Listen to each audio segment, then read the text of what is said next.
본문은 1차 애굽 방문으로 구입했던 양식이 다 떨어지고 다시 양식을 구하려고 애굽으로 온 요셉의 형제들이 그래서 12형제가 모두 상봉하게 되는 장면을 이야기하고 있습니다. 여기서 우리는 자신을 애굽의 노예로 팔아버린 형제들에게 품을 수 있었던 원한을 은혜로 갚는 요셉의 인자함을 보게 됩니다. 당시 그들 고대 곤동의 동해 보복법에 따른다면 요셉은 충분히 형제들에게 자기가 당한 일에 대하여 보복할 수 있고 보복하여도 아무런 문제가 되지 않습니다. 어쩌면 형제들의 입장에서는 자기들이 지금 목숨만 부지하고 있는 것도 감사한 일입니다. 아직은 형제들이 요셉이 자기들이 그렇게 팔았던 동생인지를 모르기 때문에 지금 두려워하지만 그렇게 큰 두려움은 아니죠.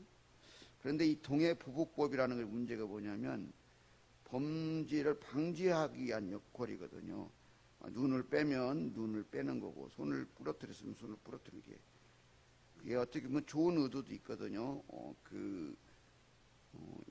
힘없고 약한 사람들은 당하고도 아무것도 못하기 때문에 똑같은 보복을 한다는 것은 어떻게 보면 최소한의 억울함을 풀어주는 차원도 있고 이러고 하지만은 결국 보복은 보복을 낳게 되고 살인을 낳고 사륙이 계속된 사륙이 이어지게 되거든요. 그래서 예수님께서는 원수도 용서하라고 하는데 7번씩 7번이라도 용서하라고 했어요. 지금 벌어지고 있는 중동 지역의 일들도 보면 끝없는 보복의 연속이잖아요. 그게 끝날 수가 없어요. 그래서 우리들도 이 세상을 살아가면서 아무리 억울하고 화가 치밀어도 왼수를 은혜로 갚아야 해결될 수 있는 문제입니다. 그래서 믿는 사람들은 어떻게 보면 항상 가슴에 십자가를 묻고 살아야 돼요. 억울한 일, 슬픈 일 당해도 그냥 우리는 예수를 믿기 때문에 참는 거예요. 그리고 그게 결국에는 자신을 포함한 모두를 위한 일이 된다는 거예요. 하나님께서 방법이 없어서 다른 길이 없어서 십자가를 통해서 우리를 구원하셨겠어요? 그 방법밖에 없는 거예요. 우리 사는 것도 마찬가지예요. 그런데 왜 요셉이 자꾸 예수님의 예표라고 하냐면은 이런 이유 때문에 그런 거예요. 그 형제들에게 원한을 요셉은 은혜로 갖고 있어요. 어떻게 요셉이 은혜를 갖고 있냐면요. 첫 번째는 형제들을 극진하게 대접함으로써 은혜를 베풀고 있어요. 요셉은 17세의 어린 나이 형들의 시기로 억울하게 요셉을 팔려왔어요. 그래서 애굽의 시대장 보디바라 집에서 10년 동안 아주 충성스럽게 종살이를 했어요. 저번에 살펴본 것처럼 요셉이 그런 충성된 사람이 아니었다면 그 보디발이 그 아내를 이렇게 욕보이려고 했다고 이렇게 얘기했잖아요. 그 얘기를 들은 순간 바로 그 자리에서 죽여버렸을 판이에요. 그렇게 못하는 이유는 두 가지예요. 아내의 그런 버릇들을 이미 보디발은 알고 있는 거고, 그럼에도 불구하고 어쩔 수 없이 감옥에 가두긴 하지만 요셉이라는 사람을 그만큼 신뢰하기 때문에 그럴 수 없는 거예요. 그만큼 충성스러운 사람이라는 거죠. 그런데 어쨌든 그 보디발의 아내의 그 욕정과 모함으로 또 억울한 욕살이를 3년간을 해요. 그런데도 그 옥살이 중에도 그렇게 충성스럽게 또 사람들을 섬기잖아요. 그렇지만 요셉의 마음속에 사람인지라 그 형제들의 자기들의 살아온 20년의 그 인생 거기에 갖는 원한 이런 것들이 없겠어요. 여러 가지 쭉 성경을 지금까지 과정들을 살펴보면 요셉은 그런 것들을 조금씩 나타내고 있는 거예요. 그지만은 그 모든 것을 요셉은 형제들을 원망하고 원한을 갚는 데 쓰는 거 아니고 오히려 형제들을 따뜻하게 좀 맞이하고 있어요.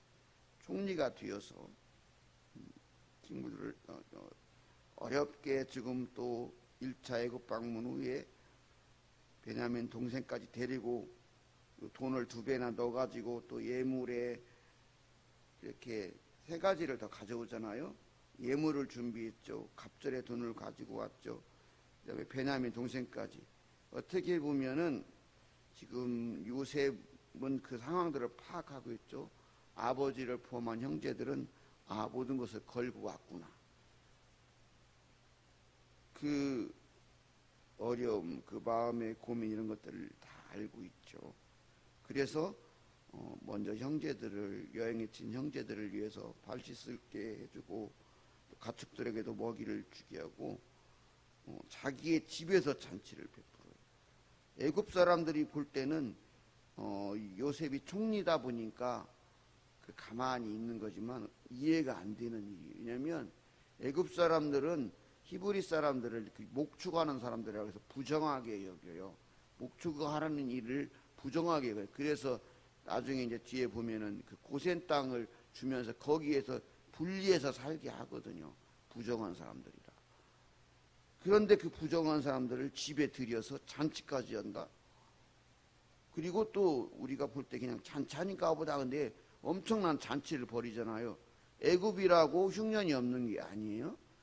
그 애굽도 흉년이 있어요. 그러면 큰 잔치를 벌이는 일이 쉬운 일이 아닌 거예요.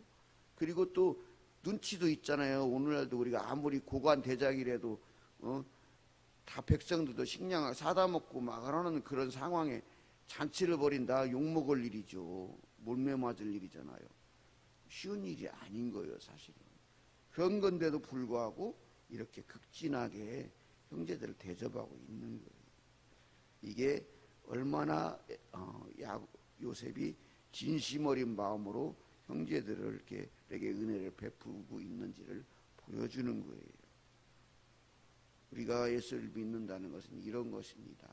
때로는 아무리 우리가 화가 나고 막 이렇게 그런 것이 있어도 더 사랑을 베풀고 그렇게 하는. 그래서 은혜는 하나님의 사랑을 알을 때 그 사랑의 발로에서 은혜를 베풀 수 있는. 그러니까 요셉이 예수님의 예표인 거예요. 두 번째, 요셉은 형제들을 이루와 평안으로 영접하는 은혜를 베풀었어요. 분방 우리가 읽은 그 18절에 형제들의 이야기죠. 그 사람들이 요셉의 집으로 인도됨에 두려워하여 이르되 전번에 우리 자루에 들어있던 돈우 일로 우리가 억류 끌려드는도다. 이는 우리를 억류하고 달려들어 우리를 잡아두어서 우리의 나귀를 빼앗으려 함이로다. 두려워하고 있잖아요. 그런 형제들의 두려움을 이미 요셉은 알고 있었어요. 그래서 미리 그 가정의 그 청지기에게, 애굽 사람이에요. 이 사람은 청지기에게 다 일렀죠. 이렇게 형제들을 이루하라고. 그래서 그들이 이제 이렇게 말을 청지기에게 이제 말하잖아요. 자기들이 전번에 양식을 가지고 왔을 때 거기에 들어있던 돈을 누가 넣은지 모르겠다. 또 우리가 그 돈을 포함해서 또 양식 살돈까지 가지고 왔다. 막 이러면서 얘기를 하잖아요. 그러니까 이 놀라운 대답을 해요. 청지기가 23절이에요. 놀라운 대답인 거 아닌가 생각해 보세요. 그가 이르되 너희는 안심하라. 두려워 말라. 하지 말라. 너희 하나님 너희 아버지 하나님이 재물을 너희 자루에 넣어 너희에게 주신 것이라. 너희 돈은 내가 이미 받았느니라고 시몬을 그들에게 이끌어내고. 그 요셉의 청지기가 그 사람 애굽 사람이잖아요.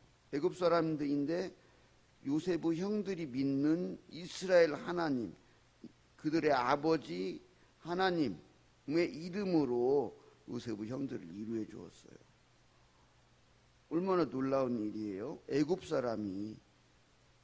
사람들은 다른 신을 섬기잖아요. 이런 일은 쉽게 우리가 그냥 읽으니까 그런가 보다 그지만 불가능한 일이에요. 그냥 섬기는 게 아니라 여러분 예수를 믿으면서 우리가 부끄러운 것이 뭐가 있냐면 우상에 섬기는 사람들이 있잖아요. 그 우상을 섬기는데 얼마나 정성을 쏟는지 몰라요. 그 여러분 아시는가 모르지만 그 무당이 작두를 타려고 하면요, 그 작두 날을 아주 새파랗게 갈아요. 그냥 딱 손만 대도 샥 나갈 정도로 그 작두를 타요. 정결하게 옷 입고 막 정성스럽게 준비하고. 우상을 섬기는 사람도 그렇게 하는데 우리 예수를 믿는다고 하면 하나님 예배드리고 그럴 때, 그리고 하나님을 섬길 때 우리가 그런 마음인가요? 그 정도로 그 애굽 사람들도 자기들 신을 섬기는 사람들이 이렇게 하나님의 이름으로 하나님을 이렇게 이름으로 요셉의 형제들을 이루온다? 불가능한 일이에요, 사실은. 그래서 이 위로가 엄청난 위로인 거예요. 이 얘기를 듣는 요셉의 형들은 지금 요셉이 자기 동생인지 모르잖아요. 얼마나 안심이 됐겠어요. 그리고 그들이 걱정했던 시몬까지 데리고 왔어요. 그러니까 이제 판단하겠죠. 그것은 아닌가 보다 자기들이 생각했던 것이. 그들의 두려움이 아마 해소됐을 거예요, 많이. 그리고 요셉의 집으로 인도해서 발을 씻겨주고 이렇게 아기의 모기까지 주고. 그러면 이쯤 됐으면 형제들도 우리를 해하려는 것은 아닌가 보다. 그 마음에 평안함을 얻지 않았겠어요. 이렇게 정말 형제들을 그 마음에 있는 그러한 두려움까지 해소해주는, 아까는 육의 그 은혜를 베풀었다면 이제는 그 마음에까지 이렇게 은혜를 베푸는, 그렇게 은혜를 베푸는 형제들에게 은혜를 베풀었어요. 이렇게 진심 어린 위로와 평안으로 영접함으로 형제들에게 은혜를 베풀었어요. 이렇게 살다 보면 우리는 은혜를 은혜로 받지 못하고 은혜를 은혜로 갚지 못하는 일들도 있지요. 그리고 원한을 잊지 못하고 반드시 보복은 하더라도 은혜를 갚는 일은 쉽지가 않지요. 오히려 은혜를 원수로 갚는 일 우리는 여러 언론들에서 종종 보게 되지요. 그런데 요셉은 마치 원수와 같은 형제들에게 사랑과 은혜를 베풀었어요. 이는 죄로 인해서 하나님과 원수되었던 우리를 위해서 성육신하시고 십자가에서 죽으시고 다시 사심으로 하나님과 우리를 화목하게 하신 은혜를 베푸신 예수님의 사랑과 은혜를 생각나게 하는 그런 요셉의 모습이에요. 성도인 우리는 하나님의 은혜로 예수님을 믿게 되었지요. 그리고 하나님의 자녀로 살아가고 있어요. 그리고 우리는 예수 그리스도의 본을 따르는 사람들이에요. 예수 믿는 사람들은 뭐 하나 꼭 자기 노력으로 힘으로 얻은 거 없어요. 하나님께서 다 베풀어 주신 갚을 수 없는 값없는 은혜지요. 그렇지만 그 은혜는 예수 그리스도의 핏값으로 받은 은혜이기 때문에 예수를 믿고 사는 동안 우리는 평생 그 은혜를 갚는 그런 모습으로 살아야 합니다. 요셉처럼 원수라 할지라도 용서하고 사랑하는 은혜의 사람으로 살아야 하겠습니다. 쉽지 않은 일입니다. 그렇기 때문에 우리 힘과 의지로 하는 것이 아니고 늘 기도함으로 성령님께서 인도하시는 힘과 은혜로 그렇게 살아가야 합니다. 저도 직장을 다니고 또 여러 가지 가정에서 교회 사역을 하면서도 그런 마찬가지고 이런 상황들은 다 누구나 만납니다. 저만 그러겠어요. 그러나 우리들이 이 요셉의 모습을 보면서 우리도 요셉처럼 할 수 있을까가 아니고 하기 위해서 노력해야 합니다. 다 사람의 분량이 다른데 어떻게 요셉처럼 똑같이 할 수 있겠어요? 그러나 우리가 최대한 그렇게 하려고 노력해야 됩니다. 저도 그렇게 해야 되겠죠, 물론. 이렇게 우리는 원수도 사랑하며 은혜를 베푸는 그러한 참된 예수 예수님의 제자로 살아감으로 하나님의 온전한 뜻을 이루며 하나님의 은혜와 복을 누리는 봉산교회와 우리 성도님들 되시기를 소망합니다.